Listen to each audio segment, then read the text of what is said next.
Yeah.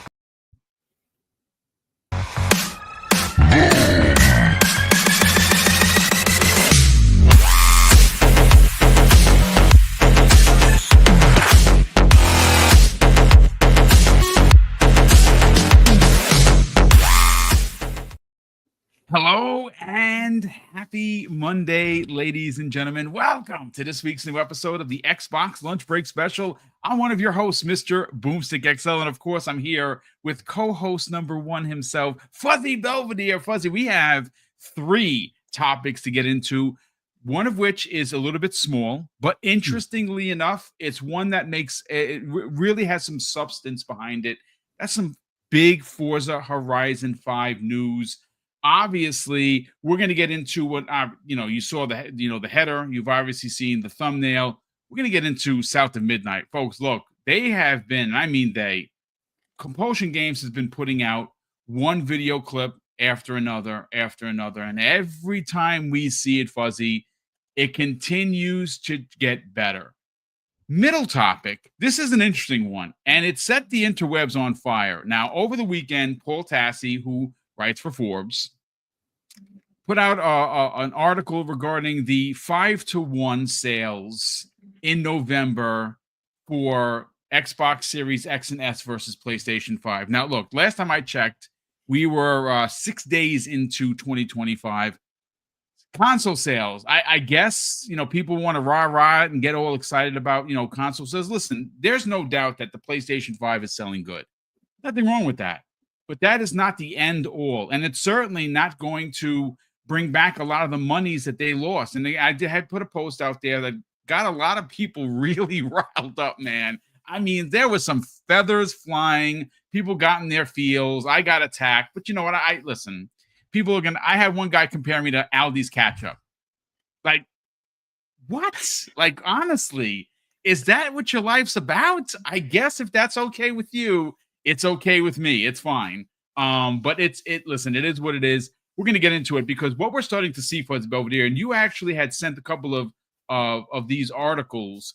It seems that even though Xbox has a roadmap, even though their 2025 is completely loaded, even though PlayStation's 2025 is loaded with games coming from Xbox Game Studios and not even their own first party, it's still not enough to move the hate narrative off of Xbox. And what we're seeing is just silliness. Like this Paul Tassi article is just ridiculousness. Like, did anyone really need to know? And does anyone actually care that PlayStation is outselling 5-to-1? Is it making an overall difference for Sony and their first party games?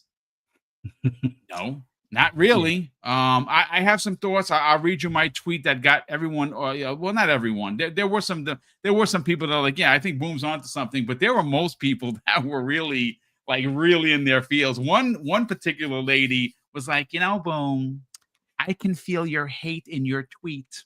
I can feel it. I just feel it. Come on, hate. When do I hate on anything? I'll give you my opinion, but I don't have to hate. Listen, I own all the consoles, but we're going to have a fun time here, ladies and gentlemen. Thank you so much for hanging out with us. Fuzzy Belvedere, how the heck was your weekend, kind sir? Welcome back. Oh, I'm glad to be here. Weekend was great, although it's a snow day out here. I'm pretty sure it's we got some flurries. It's coming down over here nice, but I don't think we're going to get a lot, which is sad. Yeah, we got about 4 to 6 inches out here, so it's jealous. Stacking up. But 2025 is already starting off with a lot of stuff that we are aware of with Xbox and some surprises that they'll unveil on us here probably soon. Mm-hmm. We got the CES in the next couple of days, and we're going to hear some either handheld software or handheld devices or something pertaining to Xbox, or this is an Xbox with your existing portable PCs or handheld consoles and stuff. But we got some interesting stuff to talk about, and I being the Forza fan I'm looking forward to that topic as well. But man, oh man, this year is already starting off great. Just got to clear up that backlog and make room. You know what the problem is? Every opportunity that I have to, like, cut down a backlog or two, or a game in the backlog or two, I revert right back to Call of Duty. It is so much fun. I bought the newest skin that I paid for was an art, which action figure. He's like clear. Yeah, he is an action figure. It's made of plastic. It is hilarious. I had a couple of people kind of yell at me on Twitter saying, Boom, this is why Call of Duty is ruined, because there are girls playing and there are robots playing. Listen, I play to have fun, and I buy the skins, and I'm literally just about to finish leveling up the entire Squid Games what do you call it, thing that I've locked everything except just for the last guy that's wearing the black mask, which I'm very excited for. Yes, I did buy it. It was 1100 coins or whatever it is, and I'm like, listen, I don't care. I love Call of Duty. I haven't played Call of Duty like this in decades, so I'm very excited, and that's what you're going to see here today. As you can see, I'm using the shotgun that shoots the fire. Holy crap, it is devastating, but you got to get up close and personal, which I have no problem doing. But ladies and gentlemen, thank you so much for hanging out with us. We got already almost 300 people here. We're going to have a lot of fun with the conversations. And you know what, Fuzzy Belvedere? I want to open up with the Forza Horizon 5 news. It's a really big deal. Yeah. The game came out, I think it was about 4 years ago. I think it's got 4 years worth of its time out, with the peoples. And look, I've said this before, and I'll say it again. It is not only one of my personal favorite of the Forza Horizon series, it is probably one of the best racers might be ever made. Now, again, your mileage is going to vary based on what is one of your favorite racers. For me, I have a handful that are like I consider to be the GOATs. One of which is Burnout 3 Paradise. One of my absolute favorites. I love, and I still like to pop it in every now and again to play it. I heard that they were remaking the original, but that was Need for Speed Most Wanted, the first one that launched with the Xbox 360.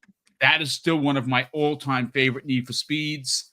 And the one that was on the PlayStation 3, MotorStorm. My God, one of my absolute all-time favorite racers.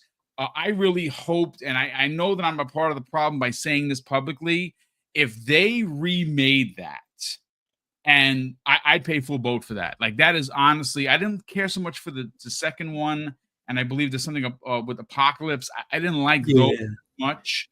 The first one was insanely great. So if they're going to bring back some old stuff, I hope that they bring back the original MotorStorm, though I don't think the team exists anymore. I don't know if they would, if that makes a difference on how they could do a remake of it or not, but I'd like to see that come back. But Fuzzy, this is your forte, so I kind of really want to let you go crazy with this one, because we learned the other day that Forza Horizon 5 has surpassed 43 million players. Yeah. And you got to think about that number. First of all, it's a pinch over 4 years. Am I correct in saying so? Did it come out in 2021? Yes. 2021. So it's going to be 4 years old, and 43 million players. Now, granted, I'm sure that there are a lot of people here, in the chat, a lot of people that are, who recently discovered Xbox, might have played it through Xbox Game Pass, right? You might have bought it for, you could probably, it's probably dirt cheap right now. Yeah. You have to understand, Fuzzy, this is two platforms. It's on PC, it's on Xbox. 43 million players is nothing to seize at. And listen, you know more than anybody on how they've been supporting this game. Let's talk about that number and why it's important. Well, see, a lot of people will say things like Game Pass destroys gaming and stuff like that. But I remember like that launch weekend, or actually prior to the launch weekend, for like the early access, there were like 4 million players. So that means people either paid the full $100 deal, or they did the upgrade. So Microsoft got their fair share of people paying up front. And I'm pretty sure with all the sales that they've had on the game since, that people have picked it up. Like I'm picking it up once it goes below like the $29.99 range for the base part of the game. That's when I pick it up. But they'll probably even reduce it further when it gets closer to being delisted. But having any game that reaches 40 million players is outstanding these days, or any days for that matter. And something that they keep on supporting with free content. Yes, they also do some car packs and things like that, but those are selling as well, because I see quite a few people driving those cars that are exclusive to like those car packs and things in the game. And if you did the upgrade, or if you bought the $100 edition, you get like the car pass as well as a couple of the car packs up front. But this is one of the examples of a games as a service without it being over the top with seasonal fees or charges and things. Like they have like basically 4 weeks or 4 seasons in a month, and you get, typically there's like 5 new cars added. This most recent one, I think they narrowed it down to like 1 or 2, but they have like almost 900 cars, like unique cars in the game at this current moment.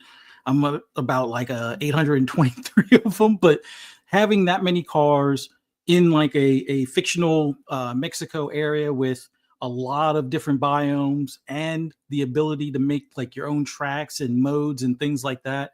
Plus they have a hide and seek mode. Plus they have the eliminator, which is like kind of like a battle royale for cars and stuff. All of those modes has definitely garnered that 40 million or 43 million players and kept them interested. Now, I'm pretty sure not all 43 million are playing at one time, but it's still an achievement for Xbox and for Forza Motorsport or Playground Games in particular when it comes to that particular number. Like you don't get too many arcade racers these days because people still want to call them niche with even 20 million players. Like I don't think what do you call it? What is it? Need for Speed Unbound. I don't think that reached 20 million, or maybe it reached somewhere between 10 and 12 million. But 43 million, there aren't many games doing that. It even like mainstays, like AAA games out there, some of them are struggling to reach 20 million sales. So yeah, it's a great achievement for that team. It's a great achievement for Xbox in general. And I'm looking forward to the next iteration, and we'll get into that in a moment. But like, I think people have to respect what Playground Games has done with the Forza Horizon franchise. Each year they get, or each iteration they get better and better and draw more players in. And to have something that you could either play solo or online with friends, and have it where it's like a seamless transition, just inviting people into your convoy and stuff like that. It's a fantastic example of what I wish Sony had an arcade racer at this time. Like that's the one thing that they're missing, as far as they got rid of Drive Club, or the team that made Drive Club. I think that was the same team that made Motor Storm. So, with Evolution being gone, it's, they just have GT7 as their go-to, but not everybody wants to do a sim racing type of thing. So I don't know. I'm just happy that we keep on getting support from that team, and updates and cars and new like little placement things that you can add to track creations that you make. I mean, it's had its own Forge system even before Halo had Forge. So it's just a great experience. And if you haven't played it in a while, I strongly recommend giving it a try again, just for the fact that there's a ton more cars. If you're into more customized cars, like things you would see at SEMA, it's well worth the download, or even just cloud streaming it for that matter, because it's that accessible where you could cloud stream it from your phone, a tablet. You could play it on your TV, download it to your Xbox, or if you don't want to take up all that hard drive space, just stream it from your Xbox. But yeah, it's an awesome game. But Forza Horizon 6, let's get into what we think as far as a timeline when we hope to see that one. Well, look, I mean, there's a lot of ways you can look at this. First of all, Forza Horizon 6, this is just my opinion, folks, is not coming in 2025. There's a couple of reasons for it. One, people continue to flock over to 5, right? Mhm. It looks amazing, plays amazing, runs amazing. Do I want to see 6? 1,000%. But I kind of wonder, Fuzzy, right? In 2023 we got the Sims aspect of with motorsport, right? It's a Mhm. looker. There's no doubt about it. Runs amazing on a Series X and Series S. But we know that the next main line is going to be Forza Horizon 6. Yeah. With 2025 being as stacked as it is, it just makes too much sense to then push that to 2026. Now, if there's one thing that we've all learned is when you're going to show off your new shiny piece of hardware, the best way to do that is with a racer, right? I mean, Yeah. that's standard fare. So I personally think that that's the type of game that you do one of these, hold up, let them cook, and you Mhm. just let them do what they have to do, and you release it as a launch title, not a launch window. Literally, whenever and there's new information that we're going to get into tomorrow that just broke regarding a couple of insiders saying that there is hardware coming in 2026. We kind of already knew that thanks to the legal documents that was where it originally came from. So we're going to talk about that tomorrow. But does that make sense to you? Not to release it in a year where you have Fable, where you have South of Midnight, where you have two different Obsidian RPGs. I say you hold up, you let the studio cook with it, and you let that be a launch title for 2026, because what that ultimately does is really give the team an opportunity to show off what this game looks like from jump. What do you think? I think that's a definitely what would be like a proven strategy to go with. Like, I think the biggest thing, like you said, when you have that new hardware, you want to show all the bells and whistles that you can with your launch lineup. And having something from Playground Games with like a Horizon title, I think that would be something that would kind of nudge a lot of those that might say, "Oh, I'll just stick with my Series X or S," even though the game will more than likely still be playable on that console. I think it would still be one of those things where they're going to show you how much more the next gen console can uplift that game visually. They kind of nudge people into doing that upgrade. But yeah, I've always joked like with 2026, it'll be the year of the sixes, although E Day is not Gear 6. So I still associate it as a sixth installment kind of thing. So you'll have E Day in 26. You'll have maybe Elder Scrolls in 26. And then Forza Horizon 6 in 26. And I think that's a good way to kind of, you know, stack your lineup for the launch of the next gen console, or have it where maybe these release slightly before the console. So, but you know that they'll have like all the bells and whistles turned on for that next gen hardware to show off what it can do. And those games will definitely be standing examples like Playground Games, Coalition, and the Bethesda team. They can all, you know, well, maybe not visually on the Bethesda side, but they've gotten a lot better with like with Starfield and the Creation 2 engine and stuff. But I would say the overall depth of that game is going to be taxing that hardware for the next gen. But man, 2026 sounds like a better plan. 2025, I wouldn't have time to play it. And especially if Outer Worlds 2, because I'm a bit of a sci-fi nut as well. Yeah, I don't want to have to bide my time between those two titles. Or if, you know, if State of Decay 3 winds up pushing up to 26, I think it might be a 27 or maybe a late 26 game, but it's still already going to be a bit of a stacked deck even for 26. But 25 is already, I wouldn't say overloaded, but pretty close to it. Look, I we already know what 2025 is going to levy regarding first party, and we already know confirmed 6 games, right? Mhm. 6 games. I believe more than half of them are exclusive to the box, at least for now. How long that lasts, I don't give a shit anymore. I've done caring. Don't take something away from me and give it to PlayStation. If that happens, then I have a problem. I literally just re-upped I because I had a 3-month gap. I wound up picking. I told you guys I picked it up the other day, $29.29 for 3 months of Xbox Game Pass Ultimate, which is still under $10 a month. By pennies, yes, but it's under $10 a month. And I got it from CD Keys. I'm officially good until January 7th, 2028. Like, let's effing go, man. I mean, like, I'm going to be eating good in the neighborhood for years. I don't know how I'm going to keep that weight off. I'm eating so much. It's just crazy. It's just crazy. But yeah, I mean, look, I could not be happier for Playground Games. This is a tremendous accomplishment.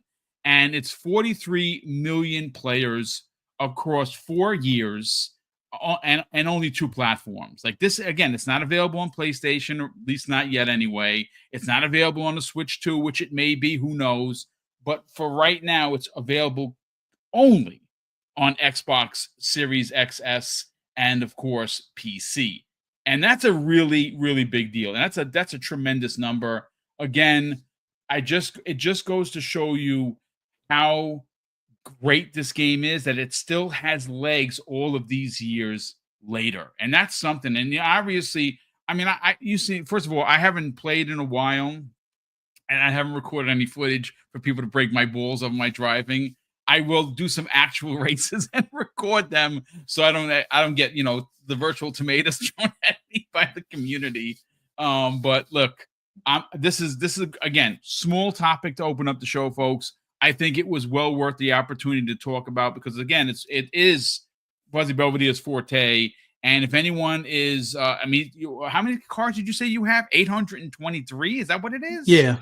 I got 823 out of the 9 or just under 900 that they have now. About 60 or 70 of them are in those additional car packs that they've added. And I haven't purchased those yet because I'm waiting until they do a bundle for, like $20 to get every car. Wow, that's something else. That's something else. Well, listen, again, it's the gift that keeps giving, especially if you're a racing fan and more so an arcade racing fan, which is what I am. I don't mind the Sims. They're not my first go-to. I do prefer an arcade racer, but big numbers for this game, and it's great to see. But when you put yourself out there, folks, you have to understand that people are going to come for you one way or another. My brother, Neo Mental, told me that the minute you gain any traction in the community with your channel, people are going to come for you because, people are just hateful pieces of shit. That's just, that's the way the world works. So I have no problem voicing my opinion. And I do it politically correctly. Like I don't go overboard. It's just an opinion. And usually I don't post on stuff. I talk about when we're going to do a show, what we're talking about in the show for the most part, because I know people are going to, the crazies are going to come for you. That's just the way it is. But the second topic of the show, ladies and gentlemen, is going to be about the gaming media. And Fuzzy, you had sent something in one of our DMs that we're in regarding some of the stuff, some of the ridiculous posts or the postings from the games media. One of which I found hilarious. This one comes the way of fandomwire.com. And this is the one that you sent over. It says, it's just hilarious.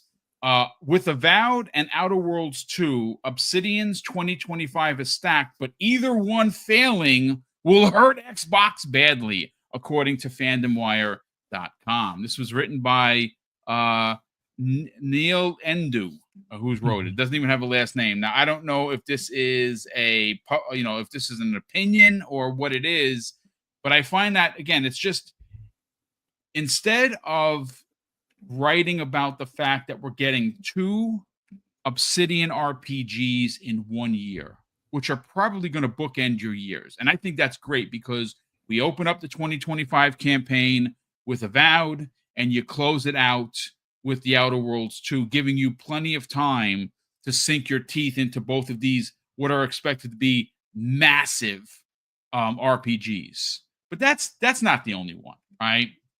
We've seen some of the ridiculousness regarding South of Midnight, right? The people, the gameplay, and again, folks, that's the last topic of the show. We're going to get into that. People trying to poo-poo it, trying to downplay the fact that it is a female protagonist, that she's African American, that it's the Deep South. Like, I don't understand how we got here. Instead of just enjoying the game for what it is and being happy that we're playing something that looks as amazing as it is, and that it's an Xbox exclusive, I don't know why the rhetoric continues to come out. But the story that I kind of want to focus on is the one by Paul Tassi. And that one I find to be, look, he's going to write what he's going to write. And, maybe this is all that he has on his plate right now to pay the bills, right? About how terrible Xbox is selling. This is an old story that he just wrote. January 5th, as a matter of fact, he wrote it. And it's basically new estimates, according to the story, have PlayStation 5 beating Xbox over 5-1 in sales in November via Forbes, which is what he writes for. Big deal. Big deal. Like, instead of writing about the fact that Sony has no roadmap, that we're still waiting for the Magical Mystery Tour event to happen, they're nickel and diming their fans. They asked $700 for a PS5 Pro that has failed, right? It has failed regarding what it was supposed to do. The Digital Foundry stuff is out there, folks. All you got to do is look and watch. They'll tell you that it is not up to par. Where are the sales numbers? How great is it doing? Well, we know it's sold. Of course it's sold. How much? I think the last estimate was like 14% less than the PlayStation 4 Pro. Is that terrible? Not really, but again, this is supposed to be their next big thing, right? So when I saw Paul's article, I'm not criticizing him as a journalist. He can write whatever he wants. I could give it flying shit. But this is what I wrote, ladies and gentlemen. Those are impressive numbers with the clap emoji. Unfortunately for PlayStation, and this is where I kind of keep it real, it won't remove the massive $400 million loss from Concord, the billions of wasted development in PlayStation VR 2, and the terrible investment in Bungie for a whopping $3.6 billion, which, of course, Bungie is going to be folded into PlayStation Studios, and, well, it's probably not even going to be a Bungie anymore. We'll see if they even keep the name. I wrote this. That is why This Is an Xbox campaign was started, and why Xbox Game Studios will lead all software sales across all platforms, and there will not actually be a need for a console, but yeah, console sales. Now, of course, I wasn't talking about for guys like me and you fine folks out there who want consoles. Xbox already told us that they are making a next generation console. They are making a next generation handheld. We have also heard, ladies and gentlemen, that they're going to allow other manufacturers to make Xbox consoles, meaning you might get one from Dell, you might get one from Alienware, you might get one from ROG, you might get one from Lenovo. There's going to be multiple places to buy your next Xbox outside of what Microsoft is going to have. That's the big change that is happening here. But I do find it hilarious that we are still seeing these types of articles. Yes, Xbox has gotten their face kicked in regarding sales of consoles, but this is why they are moving away from just selling a pair of traditional consoles. They're going to have a next-gen piece of hardware that's going to go under your box. The box is going to go underneath your TV.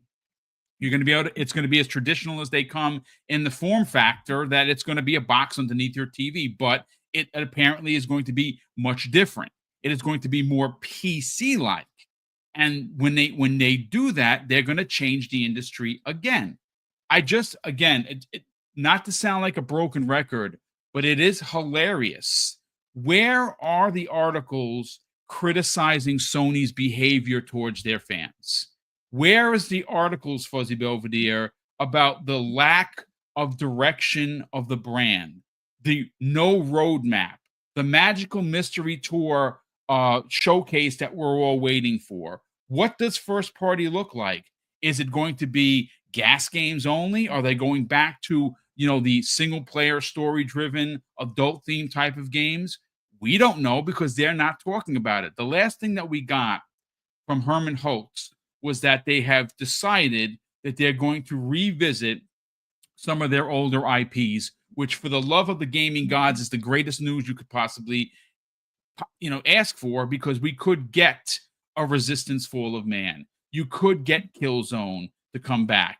You could get Sly Cooper, Jack and Daxter. You might get a MotorStorm. You pick your favorite flavor. Maybe we get a new Twisted Metal. Maybe they uncancel what they canceled. I don't know, but I want PlayStation to get weird. Go back to the well of some of the older things that they used to do that were really good, and then we can have a conversation. But until then, where is the criticism for Sony? Because there isn't any. Let's get your thoughts, man. Well, it's funny. Like, even with them selling 5-1, we guesstimate what, 65 million consoles, right? Yeah, it's more than that. I wouldn't even be surprised if it's closer to 70, but we'll keep it at 65 because that's what they report.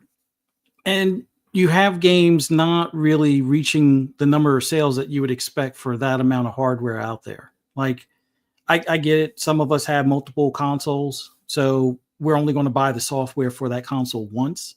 But when you have things like Astrobot, which is supposed to be your go-to platformer, you would think at that point maybe it should reach 5 million copies as opposed to 1.5 million. That would seem more of a relative number, because otherwise you're going to continue to see PlayStation morph into this multiple platform type of box. Now, will it have it on other consoles? I don't know, but they definitely are going to start looking at the PC market more and more. So having it outdo Xbox 5-1, more power to them. But what are they going to do as far as their roadmap? What are they going to do as far as some of their policies? Like, their return policy is still dog water at this point. So I don't know why it's not a bigger to do in that regard.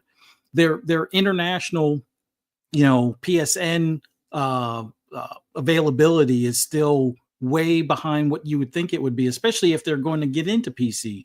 Like, that was a clear example that we saw with Helldivers 2. They sold it to a bunch of people in regions that don't have PSN available, and then they pulled it when people weren't linking their accounts. And it's like, well, you already sold the software, so they left it up to Steam to kind of bite the bullet to some extent. Although I'm pretty sure Gabe got his money back from Sony in some regards, but they can't continue to bleed money on things like Concord, or restructure things like Bungie to kind of right their ship to some extent. Like, it seems like they were kind of caught off guard with this generation. Yes, they had some decent games at the launch of this generation, but it doesn't seem like all of their studios are firing on all cylinders at this point. Like, you would expect to see some more other than but Intergalactic and Ghosts of Yotai is the only things that they are really announcing in the near future.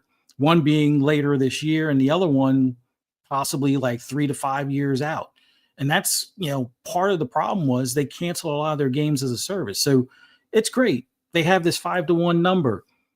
How is that looking for games like Concord or even Helldivers on the actual platform other than PC? Like, outside of PC, it didn't do as well. Now, it did well enough for them to be happy with it, but considering how well it did on PC, is Fair Game going to see a similar type of deal to that, or is it going to see more along the lines of something like Concord? Did they completely misread the room with things like, Lego Horizon? Like, I guarantee you there's probably more people playing Forza Horizon 4 Lego expansion than Lego Horizon on PlayStation right now. And that's a game that's already been delisted. So they can't continue to make these missteps within their walls, as far as, especially if they're looking to be in every household and be able to expand beyond the console. They're going to have to get some things reorganized. But, when news is slow, they always result in a negative story about Xbox. Like, I'm surprised he didn't say anything about the Series S being a potato, or maybe the Series S is the reason why PlayStation's 5-1. Like usually they put, the Series S as the scapegoat to some extent, but I just don't understand why in a time where we can clearly see the lines between console and PC are blurring more and more, and it seems like that's the next progressive step as far as the future of gaming. People are not necessarily hopping on board to go completely mobile, and I know a lot of people aren't necessarily going completely PC either. But if handhelds are going to be in the same vein as these PC handhelds that exist now, that's blurring the lines between consoles and PCs. And what is Sony's plan on their store? What is Sony's plan? Their partnership with Epic? Are they going to have a similar type of free game giveaway for like their PC versions and things, or are they going to figure out something to have it where the PC games are launching date and date, or they're able to get the trophies on the PC titles, which I think some of them you can actually do now. But yeah, it's great that they're doing well as far as sales of the boxes, but in the grand scheme of things, I think they would much rather have similar numbers in sales of software, because that's where they have the most margin. That's where they make the most money per dollar spent. The money that they spend on R&D on these consoles, the money they spend on the manufacturing, the shipping, the storage, and all that stuff pales in comparison to like having digital software that you can download from their store, off of their server, pennies on the dollar based in electricity costs and hardware costs. They would much rather sell that software. So if they're only selling one game for every 10 consoles, or one game for every 20 consoles in some cases, that's not doing them any favors. And that's where they got to kind of step things up a bit in comparison. But hey, it's always great to whip Xbox about sales of boxes, as opposed to looking at how many people are in Game Pass, how many people are actively playing their games, monthly active users that are spending money on seasons or microtransactions, or just having fun playing games. I think it's almost like we all forgot what gaming is mainly about. It's about having fun playing the games. But Yep.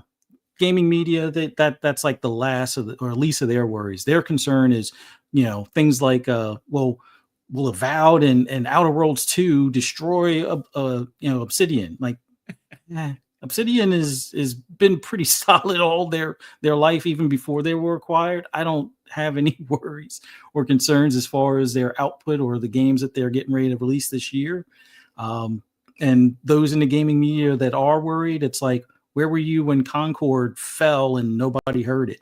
Where were you when people were bad mouthing things like the games as a service announcements that Jim Ryan made mention of years ago, that they were going to do 10 or 12 games, and then now that number is kind of sketchy as far as it's been cut down either in half or down to third. So I don't know. I say, from a gaming standpoint, considering how little I played my PlayStation last year in comparison, I would say the concern might be focus on where's Sony's roadmap, focus on what new IPs they're working on beyond Intergalactic. What other games are they planning on remasters? Can we get remasters that are above and beyond 5 years? Stop this bull crap of remastering games that are or barely they haven't even reached a decade. Like, that doesn't seem like that's remaster worthy. Sure, you could do an upgrade between console generations, but they're charging you full boat price for that, and it just, I don't know. Maybe I'm one of the few that sees that as a scummy move to some extent, but I don't know. There's not enough concern for PlayStation. But then again, they've been solid on their own, and when the writing falls off the wall, then they'll be like, oh no, who saw this coming? With Sony possibly being acquired. Like, I still think their best hope for the future is somebody like Amazon, not necessarily Google, but maybe Apple possibly acquiring them. But people look at me sideways whenever I say that. So Another interesting point here. You use the word or the phrase "scummy move," right? So, as a PlayStation fan, right, you pay $160 a year for your premium service, right? Mhm. We already know, and this is the running joke. You don't get MLB The Show day one. Hell, you don't even get it at all, right? That's in Game Pass day one, which is laughable. So I just looked just for shits and giggles. We were talking about racing games to open up, and of course, the only thing that they can compare racing to is Gran Turismo 7. You happen to like it, I don't. I bought it. I have the physical disc right here. I bought it. Didn't care too much for it. Very, very heavily microtransaction for sure.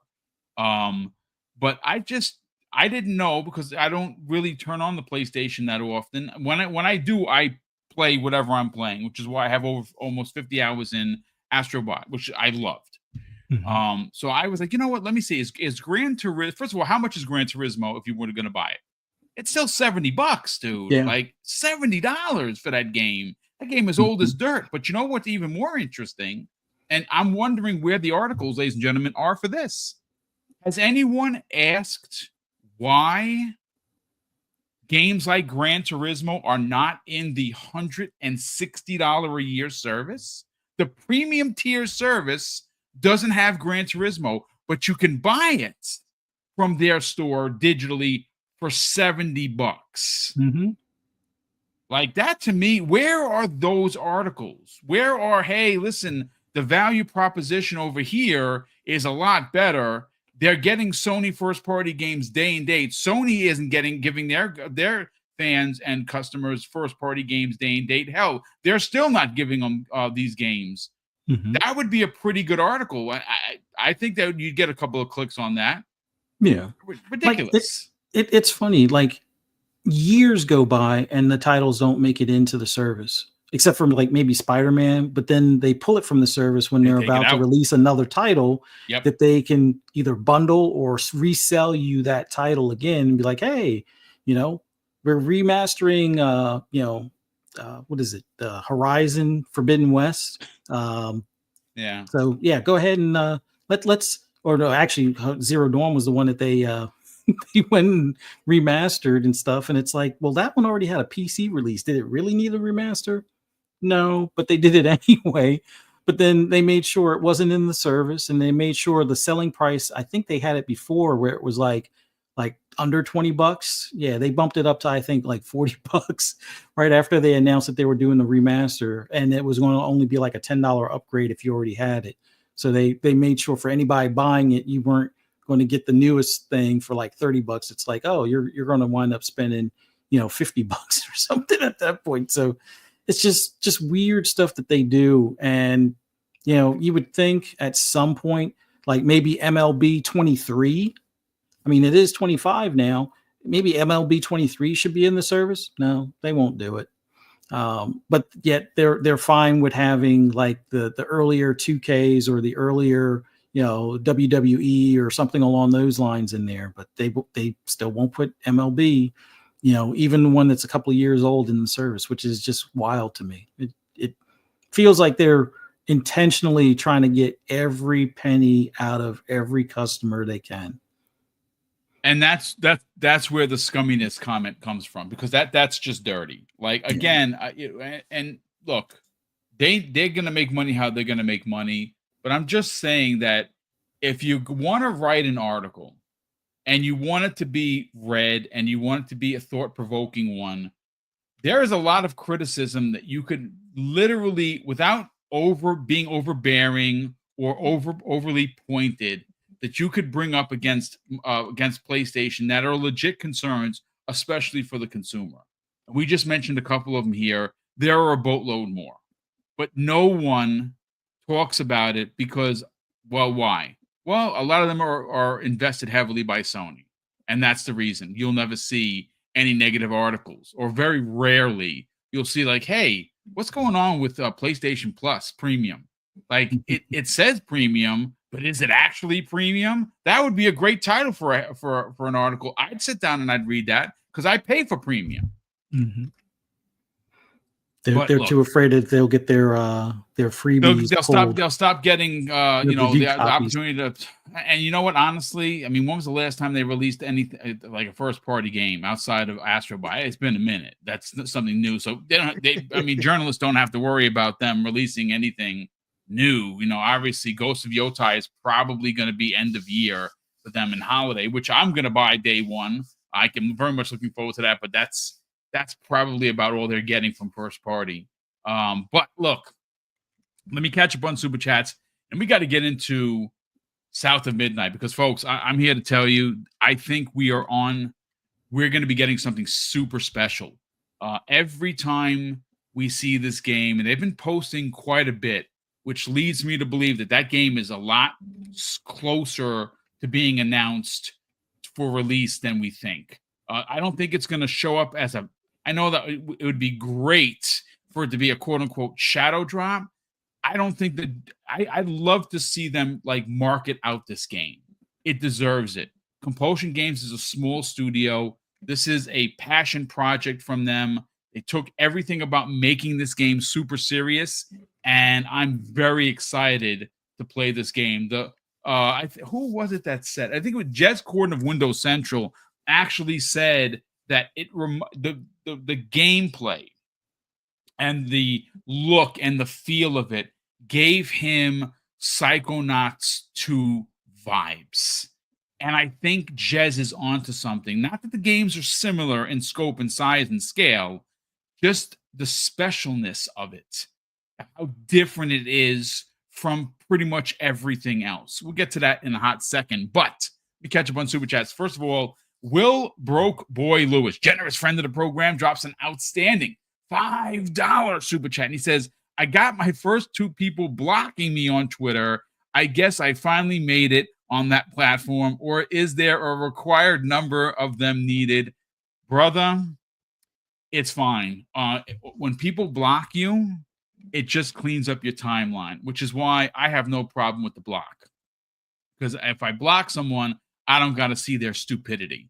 And like I said, the tweet that I talked about that got everyone, like, not everybody, it wasn't a lot of people. I think it had like maybe 10 or 12 like just ridiculous comments from the knucklehead community. It always seems worse because they're the loudest. Again, if people block you, your timeline will be better for it. Iman Burns has been a channel member for 31 months. Brother, that is kind and very generous of you. He says, what's the crack, Boom? Going to play the shit out of South of Midnight. Looks like another Xbox banger. Too many Xbox games, not enough time. Indeed, for sure. Again, it's a platformer. It has a wicked story. It has an amazing and for at least for me, for my taste, an amazing protagonist. Big boss fights, which obviously we got a chance to see. The two-toed something or other, the alligator. I think he's two-toed something. That does, and again, that's just one of the bosses. I freaking can't wait. So, super chat here from Greco. So Greco, thank you so much. I don't want to butcher your first name, brother. I'm sorry, but I will call you by what you have in parentheses. So Greco, thank you very much for the very generous $5 super chat. He goes on to say, people negative about Xbox. Meanwhile, I buy my first console, an Xbox Series X, to play indie between it and my PC. Let's hope that the Xbox Steam integration. Yeah, listen, I really think that, I know that they haven't personally confirmed it. We're going to remember, you have a big CES happening. You have another big tech event happening. So we're going to learn some more about it. Do we hear about the next generation console? Maybe in June. I think that, again, if it's going to release in 2026, the June unveiling makes a lot of sense. I'm hoping to be going back to E3 this year because, yeah, I definitely want to be in the, butts in seat when that's happening. I think that consoles have to evolve. And I think that, like, look, Nintendo is going to do their own thing. They're going to have a Switch 2. It's going to be a portable. The rumor is that it's in handheld mode. It's as powerful as a PS5, a PS4 Pro. Docked, it's supposedly as powerful as the Series S. We'll see. It's Nintendo. They don't do the power thing. It's just not their bag, and they're going to march to their own drum. For Sony and PlayStation 6, King David's been saying for years he doesn't believe there is going to be one. I don't know if he's doing it for satire or he actually believes it. I think there is going to be a PlayStation 6, but I don't know if Sony can just release a PlayStation 6, it being just a PlayStation 6, meaning that you're going to get games that play there, and they're only going to release potentially on PC in there. I don't know if they could get away with doing the same old. Xbox, the Steam integration, I really think that's a thing. And I really think that you're going to get other stores that are going to be a part of the next Xbox. We're going to find out. And I think we're going to learn about that much sooner than later. So thank you so much for the generosity, brother. We have Scott Woodford drops a very generous $2 super chat and says, thank you for liking my tweet 85 to 41 on. Yeah, that was ridiculous, bro. On Call of Duty, he had 85 kills and 41 deaths. Like, that is, I don't know. I don't think I've ever had that many kills. Like, honestly, even on my best day, maybe in the mid 50s, 85, brother. Maybe you should go pro because that is ridiculous. Thanks so much for being here, Scott. Appreciate the generosity. Showtime Reezy drops a very generous $2 super chat, and Showtime goes on to say, how dare you point out the PlayStation failures and speak facts? I know, right? Like, I'm just trolling, right? That's my thing. How dare you? Listen, people are gonna be in there, and the feelings were like strong with this one. It was. I almost felt like Darth Vader. It was crazy. Everyone hating on me. Raiden Blade. Wow, he's been a channel member, ladies and gentlemen, for 43 months. Raiden, salute to you, brother. Thank you so much for the consistent generosity. He says, people seem to forget cloud. Any device can access it. This mutes console sales. Console sales on Xbox is just another option. SIE needs the console sale. And indeed they do. They count on console sales way more than people understand. And again, look, I'm always going to want a console underneath the TV. I don't want a PC. I can afford one. If you give me a console that I don't have to update drivers, I don't have to go around and change parts, I simply plug it in and it goes, then I'm good. If it's PC-like where I can play games from Steam or I can play games from the Epic Game Store, that's awesome. But that's just going to matter of me pressing the A button to move it from here to there. That's not a big deal. I'm not a PC guy, and I never will be. But I really think that Sony's going to have to adjust the way that they are thinking of next generation. It cannot just be a PlayStation 5 with a 6 on it. It just can't.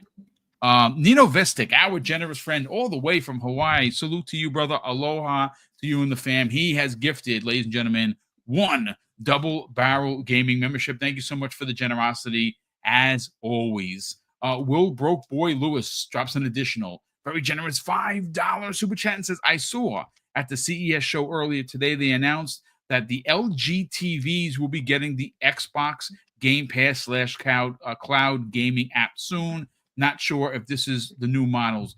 I don't know. It would make sense that it would be at least the last couple of years. It's definitely going to come preloaded into the new models for sure, Will. And again, it's just more ways for people who are not in the Xbox ecosystem to play games. And I really do think that this is the future of gaming. It's not going to be your atypical buy box, buy game for box. Gaming is getting too expensive, and the companies themselves cannot afford it. But great post as always. Elemental Pio, generous friend of the program, who's been a channel member for 33 long months. Elemental Pio, thank you so much for the support. He says, just saying hello. Happy Monday. Happy Monday to you, kind sir. Thank you for being here. But Fuzzy Belvedere, we got almost 600 people here. We got to get into South of Midnight. This one excites me. Now you got to go all the way back to that interview with Phil Spencer when he was asked, "Are there any particular games that have not been shown that you're most excited about?" And during this interview, and I believe that interview was 2019, it's a couple of years ago, he specifically said, "I'll give you two." But he said, the first one was Compulsion Games' unannounced title. Now, you got to remember Compulsion Games was announced that they were purchased in 2018 during that E3. They were coming off We Happy Few, which some people enjoyed it, some people didn't. I was one of the people that was hoping for a more BioShock level experience, and it wasn't that. It looked like that, but it just wasn't that. And I didn't beat the game. I put about maybe 6-7 hours into it and realized that the game wasn't for me. I got to tell you, folks, We Happy Few is, and for a lot of people, a really good game. A lot of people really enjoyed it. But if you look at how that studio has grown to now South of Midnight, we're talking leaps and bounds. And I know that there are, again, we don't do the names thing here, not because I'm afraid of anybody. I don't fear anyone. I don't like to swim in those waters. And if that's how you do your content, good for you. But there are some real pieces of shit out there, pardon the French, folks, that have taken this particular game and are trying to run it through the mud with the DEI stuff. And look, I'm sorry to tell you, folks, none of that exists. It's a female protagonist. Yes. She's African American. Yes. She's from the Deep South. Okay. Nothing wrong here, folks. I don't understand how people have tried to demonize Compulsion Games and the story that they're trying to tell. It blows my mind. And shout out to the Black Viking, who consistently not only points out these terrible humans by quoting their stuff and putting it out for everyone to see how stupid some of these people actually are, but some of them are actual journalists, and I'm like, my God, what a small-minded POS. But I'll say this: Compulsion Games has consistently, in the last couple of weeks leading up to 2025, been putting out one clip after another. They put out the documentary that you can check out about where they decided and why they decided to pick this particular lore. Look, I could tell you this right now. I really think, just based on what we've seen, that this is going to be a game that not only is going to surprise a lot of people, Fuzzy Belvedere, I think it has the potential, because of everything that we've seen, the motion caption, the art style, the voice, the music, how authentic the music is for that region of the world, how they're taking actual lore, like real life storybook lore, and bringing it to life. I think this has a chance to be one of those games that shows up in the end of the year when you start talking game of the year. Now, granted, I haven't played it. I'm going to be playing it like everyone else whenever it is. But I'll say this, and this is the caveat I have for it. I think that we are getting this game way sooner than we could have thought, because they are putting out, this is consistently every day on the socials, they're showing something new. That tells me this game is ready to go. Let's get your thoughts on some of the stuff that's going on with this. All right, I'm going to start off with that stuff I'm happy about, like the fact that they're showing clips. They're comfortable. They're confident in their game. That's why they're showing the clips. And I happen to agree with you. I think it is right around the corner. I know when Game Pass made that, waiting for like a midnight, drop type of thing. I was hoping they were referring to a game and not just 2025 being the midnight drop. I think it's crossed. And I was like, oh, maybe South of Midnight is that game, but we got Carry On. I think that's how you say it in Game Pass instead. But I love how this game looks, and I just have to say something real quick about all of those that are complaining about woke stuff and DEI stuff and all that. It's like I I get it. If it's a game that's not for you, that's fine. There are games out there that are not for me, and I'm not going to. Even though yes, I know I brought up Concord, but it's like I'm talking about its livelihood as opposed to, oh, I hate that game. I'm glad it's no. I'm sad that it didn't last, long enough for it to, get that audience and stuff like that. But I'm not the type that's going to sit up there and constantly hate on a game. If a game is not for me, I'm not going to buy it. Just move I'm not going on. to talk about it. I'm going to move on to something that is for me and then enjoy those other games. So for those out there that are complaining about, this type of game or that type of game, there are thousands of games that come out every year. Like I think the Knoebel posted on social media that, Steam released 18,000 titles. Yes, I saw that post. Ridiculous. Pick one of the other 18,000 titles out there to enjoy as opposed to hyper focusing on one. Like I never understand why there's so much of this focus. Like you spend more time and energy on that focus as opposed to focusing on your enjoyment of gaming. It's like, I don't know. It just comes across weird to me in that regard, but I get it. Not everything is for everyone. Like I said, there are games that are not for me, but I do my best to just move on and go to the next game that is for me and then spend my time with that. But in general, this game looks awesome as far as the traversal, the like the floating, the kind of like the flying and following like the trail or the like the tethers and things like that you have as far as moving from place to place. It in a weird way, this has like similar energy without the cuddly cuteness of like Kina, the Bridget Spirits type of game. Like it has a similar atmosphere, but it's a different like biome kind of thing. And I like the fact that they've mixed in the music with the lore of that region to give it more of like a grounded in that area type of feel. And the haints and things like that you wind up fighting. I think this is going to be like that little gem. Maybe it doesn't get quite the fanfare of a AAA game, but I think it will find its audience and be a pleasantly surprising new IP. Like I think the key thing is we don't talk enough about new IPs. Like it's great that we get series of games. Like I'm all for Forza Horizon 6 and things like that, but it's always awesome seeing what the devs can do with a new IP. It's a new experience, a new world that you get to explore and enjoy. And I think that's some of the highlighted stuff that people should take a look at. I mean, it's coming to Game Pass day and date as far as for Game Pass Ultimate subscribers. So it doesn't hurt to try it. Like you don't even have to download it. You could cloud stream it. And if you enjoy enough of it in the first half hour, 20 minutes or whatever, download it to the hard drive or to the SSD and go from there. But I think this is going to be a pleasant surprise for a lot of people. I just like the look of it.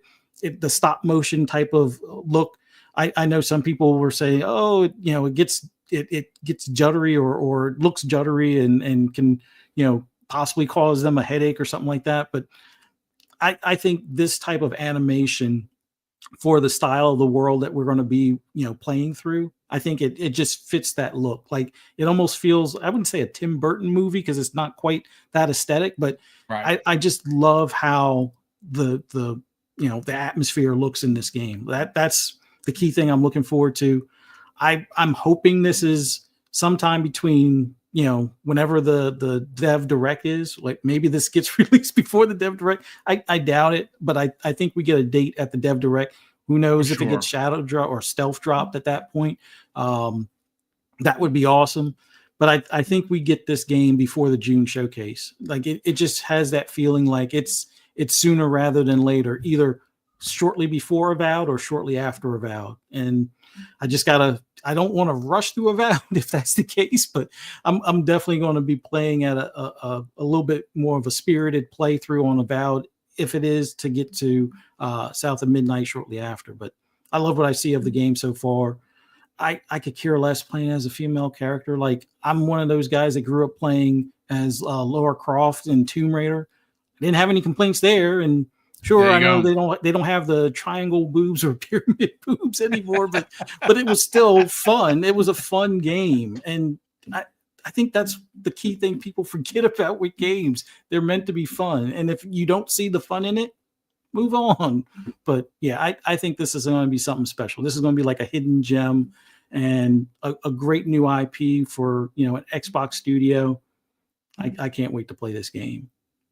I got some thoughts and some theories as to why I think this game is going to succeed in a lot of ways that you saw Sony's smaller games succeed during their big years. But before I actually get into that, I'm very interested to respond to a particular comment here from Lati La Leinda. Says, "All right, stop glazing." Here's my thing, Lutty. Um, First of all, you're welcome here. I don't appreciate the fact that you're trying to insinuate that we're quote unquote glazing. When do you get excited for games, or do you only get excited for, I don't know, game of the year game of the year awarded games like, I don't know, Astrobot? Because that to me is that's just a stupid comment. That's just honestly just a real small-minded, stupid ass comment, Luddy. And I don't understand. First of all, I've never seen you here before, so you might be just a troll. But again, aren't we supposed to get excited for games? I thought that's why we play games. That's why I certainly play games. And when I play a particular game, like let's say, for instance, an Astrobot, when everyone's shitting on it because it's a PlayStation exclusive, I'm the one defending it because of how much fun and how much time I put into it. So when a game like this comes out, that's special, and this game is special.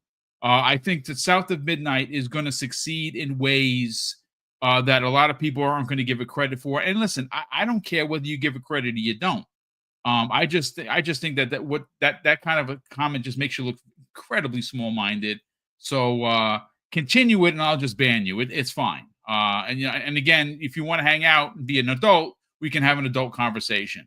But listen, Fuzzy Belvedere, why I personally think that South of Midnight is going to succeed in ways that a lot of people aren't going to give it credit. And I just want you to take your focus, walk with me on this. Look at some of the games, whether they were first party or console exclusives for Sony PlayStation during the 2018, 2019, and 2020 years, right? Those are back to back to back years that Sony dominated with their games. And some of the smaller games that may not have gotten a lot of buzz were surrounded by other bigger games, their first party quote unquote bangers.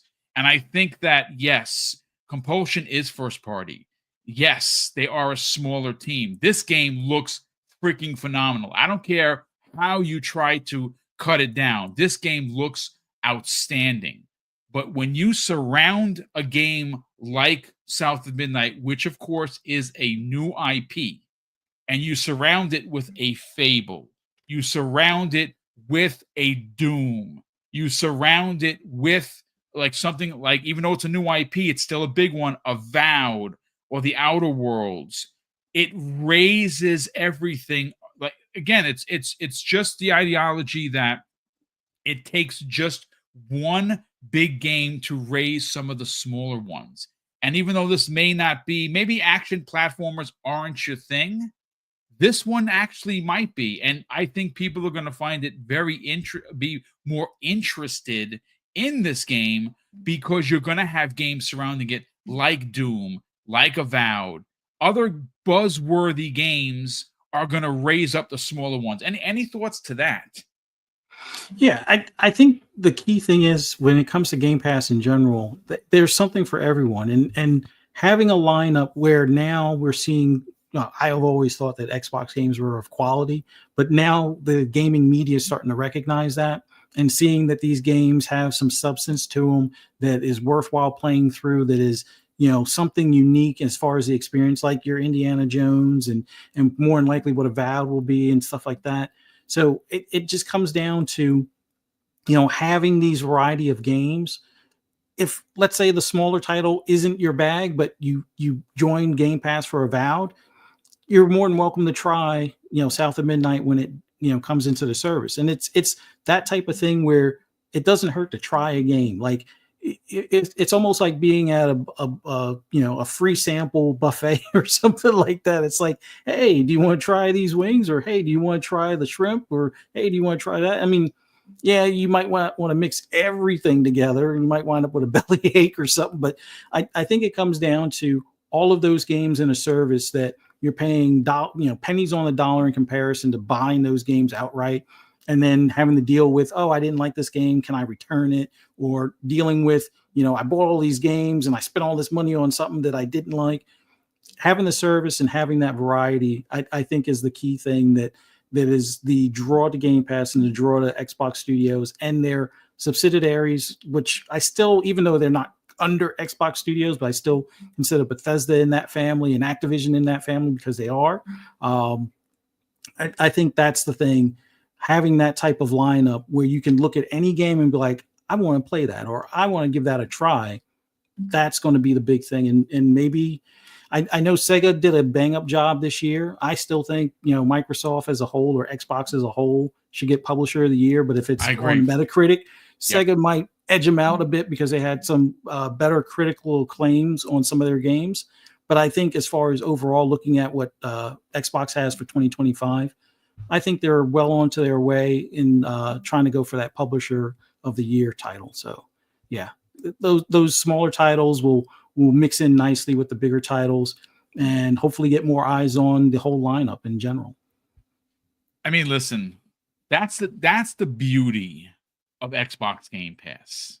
Not every game is going to be for every gamer. And you know something? You actually win if that's the case. Because me, I like a plethora of games. Now, like strategy, not really my thing. I'm talking about like the strategy where you got to build your stuff, like RTS stuff. I like that from a distance. It's just not really my bag, which is great for me because that just cuts out hundreds of hours I don't need to play. But I like a lot of different types of games, which is why Game Pass for me is like a smorgasbord. Like I go in and I'm like, oh, I like this, download. Or I like that. I'll watch a trailer. Not my thing. I'm like, okay, I'm not sure I'm on the fence. I download it, I play it. Like, okay, yeah, I just not my thing. It's too slow. It's not whatever. But that is the beauty of Xbox Game Pass. And you made mention of it, and I think it's a perfect transition that the pennies on the dollars that you're actually spending, and that goes for folks, even if you are paying the full $20 a month. If you're paying your $20, you can't argue that something like Sniper Elite, the new one, being in there, along with some of the other games that have been announced. I mean, you have a plethora of games to play. And South of Midnight, again, it may not be your bag, but what if it is? What if you play it and you're like, yeah, this is better than I thought. This wasn't on my radar. And you play it because, again, I'm a platformer guy. I have been for years, and this does have a tremendous amount of platforming. But for me, like I said, I don't know how many people are fans of the film Coraline. It's a very unique art style. The story itself is fantastic, but the art style is incredibly unique. And every time I see South of Midnight, it does give me that Coraline type of, feeling. I love the film. I know I'm going to love the game. Now we have learned that you can shut off that stop motion like action, which is, I guess that I'm going to play the game with stop motion on because that's how it's supposed to be played. If you don't want it on and you want it to be just a standard action platformer, you know what? Choices are great. You can do that as well. But Fuzzy, this was a great 3-topic show. Great opinions from most people in the chat. Occasionally you get like a bonehead to show up and just say something just asinine, which we did have. But it's fine. Everyone's entitled to their opinion, even if it's stupid. But listen, hey, Crispy Bomb, what's going on, brother? Welcome as always. And K Vision, he says, I'm a sucker for a good ass platform game. Yeah, listen, I love platformers, which is why I really enjoyed Astrobot, which is why I enjoyed Psychonauts, which is why I'm going to enjoy South of Midnight. This, again, it does have action platformer written all over it. I personally think that we're getting that game in April. Again, it's not because I have any secret information. It's what we've heard. We've heard some rumblings of it. I think April would be great because obviously January is loaded in Xbox Game Pass. First party starts us off in February with Avowed. Obviously, you have March. I don't know if there's going to be something there, but Avowed is pretty big, and I don't know if I want something else there. Again, if you turn around and you launch South of Midnight in April, potentially. Again, no rumor here. Just that's my thought. It gives you that 2-month break, right, from Avowed to a new first party IP. Now, there's some rumors that we could get Doom, the Dark Ages in May. That's kind of floating around. Yeah, I mean, that's a first person shooter, and it's going to be what it's going to be. But I think we are on the cusp of having potentially, Fuzzy, a game a month. It does look like that, and that's freaking crazy. But that's going to do it for us here, ladies and gentlemen. Hopefully you enjoyed the conversation enough to hit the like button, and more specifically, we're on the hunt for 16K. We're in 2025. I'd love to get it by the end of the month. We are 503 or 4 away. We'll get there eventually, but we're on the hunt for 16K, and if you can help us get there, we'd be greatly appreciative of it. But Fuzzy Belvedere, let me just catch up on the last couple of super chats here. We have a few more. We have actually one more. It's a channel member chat from Game Shark, who's been a channel member for a long 8 months. Brother, thank you so much for the support. He goes on to say, tell him, Boom, stop hating and start participating. Twinkle, twinkle, baby. Twinkle, twinkle. I'm sure some will get it. I got it. I got what you're doing there, brother. Good stuff, Game Shark. Thank you so much for the support, and thank you for the comment. We definitely appreciate that. Fuzzy Belvedere, let's sell the brand of not only you, but the misses. And we'll start first with you. And of course, folks, listen, the goal for me as a content creator is to help others. And there is no better person in this community that deserves the help. And that is talking about Fuzzy Belvedere. His channel is hovering around just under, I was still under 500 subs, or have you crossed it yet? I think it's right around like the 500 mark. I haven't crossed it yet. Well, listen, at the end of the day, the goal this year for me as a creator is to put Fuzzy, he's a big man, but I got a big back. So I'm going to throw him on my back. We're going to carry him to the 1,000 sub line, and you can help us get there, folks. Again, Fuzzy, drop your link into the chat. Folks, I don't ask for myself. I'll never ask for myself. Occasionally outside of, hey, hit the like button or sub. But I do like helping others, and I'd love to see Fuzzy Belvedere get his channel to 1,000 subscribers. It'd be a really big deal for him. It'd be an even bigger deal for me because, again, that's what we do here at Double Barrel Gaming. We help others. So, of course, we want to see him hit the 1K, but he's not the only one in the family that has a YouTube channel. The Missus has a horror show each and every Friday, 6 p.m. Eastern Standard Time, called Fright Night with Ferocious Fee, and you should definitely check it out if you are a horror movie fan. They talk about really unique things each and every week. And of course, Fuzzy, tell everyone whether not only can they sub both of your channels, but follow you guys on social media. As always greatly appreciate being on this podcast with you on Monday afternoons. Love interacting with the chat. You guys rock. I know we had one knucklehead in here, but generally it's awesome to, communicate with other gamers and just get their feedback on games that they're looking forward to and what they're excited about. And I know not everybody's going to be excited about the same titles, but it's just awesome that we have so much to choose from this year. This is going to be an amazing year in general. But for those that want to hear my rambles and rants on anything gaming related, just follow me on pretty much all social media except for Facebook. Like I said, reasons on Facebook, but just do a search for Fuzzy Belvedere and you'll be able to find me. But if you're also into horror movies or horror video games, give my wife a follow, Ferocious Fee 78 on Twitter/X as well as Blue Sky. We're going to work on getting her an Instagram as well, so you can see some of the horror conventions that we've gone to, and some of the pictures and things like that, and some of the cosplay that you see at those and stuff. But definitely check out our podcast on Fridays at 6 p.m. Eastern Standard Time for Fright Night with Ferocious Fee. We just did a review of Maxine. So if you've watched, I think it's Mabel, or I'm probably saying the name wrong, but X or Mabel, you would see, definitely worth seeing Maxine as far as the third iteration in that franchise. Nice. I think this week, I think we're doing Old 37. I'm not sure what it is. So it's one of the ones that my wife picked out, and sometimes her surprises are pretty good. Sometimes they're a bit strange, but it's all in good fun, and it's always cool to just talk about a movie that we got to watch together, and some of the tropes you see in horror films, as well as some of the stuff that you love to see or things you may not have seen, especially if you're more into like slashers and stuff like that. So definitely check it out. Do a search for Fright Night with Ferocious Fee, Fridays on YouTube at 6 p.m. Eastern Standard Time. But you can also find me on other podcasts like FSP Later Tonight on Fun Speculations channel. And then hope to see you guys right back here, same channel on Friday morning for Breakfast with Boom. Hope to see you guys there. Thanks again. Thank you, brother. Super appreciate it. A big shout out to the panel. Of course, Fuzzy Belvedere, thank you so much for joining us here each and every week. We certainly appreciate not only on this show, but of course, Breakfast with Boom. Big shout out to the chat. We had well over 500 people here, and we certainly appreciate the views.